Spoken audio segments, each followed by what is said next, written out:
You set an alarm for 7 a.m., you'll sleep for 8 hours straight. One block, lights out to lights on. This is how every human being on the planet sleeps now. But for 300,000 years, nobody slept like this. Not once. Your ancestors went to bed differently than you do. And when scientists finally figured out how, it changed everything we thought we knew about sleep. In 2001, historian Roger Ekirch published a paper that should have made headlines everywhere. He had spent 16 years digging through historical documents, prayer books from the 1400s, court records, diaries, medical texts, letters, even passages in Homer's Odyssey. He found over 500 references. All of them described the same thing: first sleep and second sleep. Before the Industrial Age, humans did not sleep in one continuous block. They went to bed shortly after sunset, slept for about 4 hours, then woke up, stayed awake for 1 to 2 hours in the middle of the night, then went back to sleep for another 4 hours until dawn. This wasn't insomnia, this was normal, this was how every human on Earth slept for thousands of years. And historians had been reading these references for centuries, but they kept mistranslating them because they couldn't imagine people ever slept differently than we do now. The assumption was so deep that translators literally changed ancient Greek and medieval Latin to make it fit modern experience. One reference from 1595 describes a London woman being questioned by a magistrate. She testified that a noise woke her during first sleep around midnight. The translator changed it to early sleep in the published version, because first sleep made no sense. Except it did. It made perfect sense. We just forgot. A character in Don Quixote, written in 1615, wakes from his first sleep to have a conversation, then goes back to bed. The scene appears in dozens of pre-industrial texts. It wasn't literary invention. It was just how people lived. Then science proved it was real. In 1992, psychiatrist Thomas Wehr at the National Institute of Mental Health ran an experiment. He took a group of volunteers and removed all artificial light from their lives. For 1 month, they experienced 14 hours of darkness every night, just like humans would have before fire extended the evening. Within weeks, every single participant settled into the same pattern: 4 hours of sleep, 1 to 3 hours of quiet wakefulness, then 4 more hours of sleep. Nobody told them to do this. Nobody suggested it. Their bodies just did it, as if some ancient program had been waiting inside them the whole time, buried under centuries of artificial light. Wehr measured their hormone levels during that wakeful period. He found something remarkable. The participants were in a state unlike any normal waking state. Their brains were producing elevated levels of prolactin, the same hormone released during meditation and after orgasm. They described feeling peaceful, reflective, almost meditative. It wasn't just a gap in sleep, it was its own distinct state of consciousness, one that most modern humans have never experienced. The prolactin levels were 2 to 3 times higher than during normal daytime waking hours. This wasn't alertness. This was something else entirely, a twilight state, neither fully asleep nor fully awake. And your ancestors spent 2 hours every single night in it. So what did people actually do during those hours between first and second sleep? Everything. A 16th century French physician recommended that couples conceive children during this window because they would do it better. The body was relaxed, the mind was calm, stress hormones were low, people visited neighbors. In rural England and Scotland, it was common to walk to a neighbor's house during the watch, have a conversation, walk back, go to second sleep. Nobody thought this was strange. It was just what you did. They interpreted their dreams while they were still fresh. The Talmud mentions this practice. So do Islamic texts. So do Buddhist scriptures. Dream interpretation during the night watch appears across cultures separated by thousands of miles and hundreds of years. They prayed. Medieval prayer books contain specific prayers designed for the hours between sleeps. Catholics had the vigils, a structured prayer service performed in total darkness. Monks would wake at midnight, pray for an hour, return to sleep. This wasn't discipline. This was just working with how their bodies naturally functioned. They wrote. Countless letters and diary entries from the 1600s and 1700s mention writing during the watch.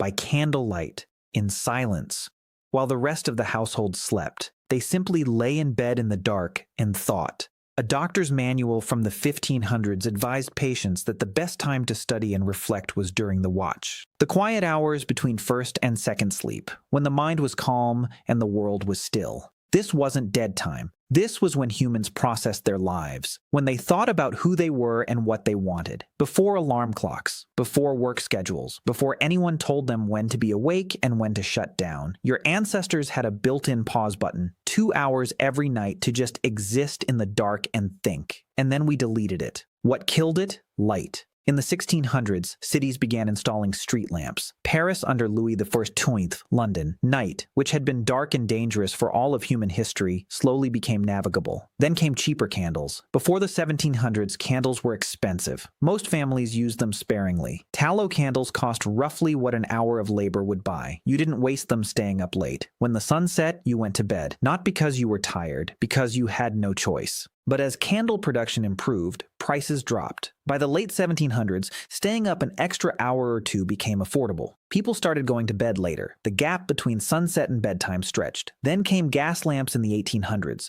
Street lighting expanded. Cities grew brighter. Night shifts appeared in factories. The night was no longer just for sleep. Then, in 1879, Thomas Edison commercialized the electric light bulb, and within a generation, the night as humans had known it for 300,000 years was gone. By 1920, the concept of first and second sleep had vanished from common knowledge. Medical textbooks stopped mentioning it. Nobody talked about it. Within 30 years, an entire mode of human consciousness disappeared from collective memory.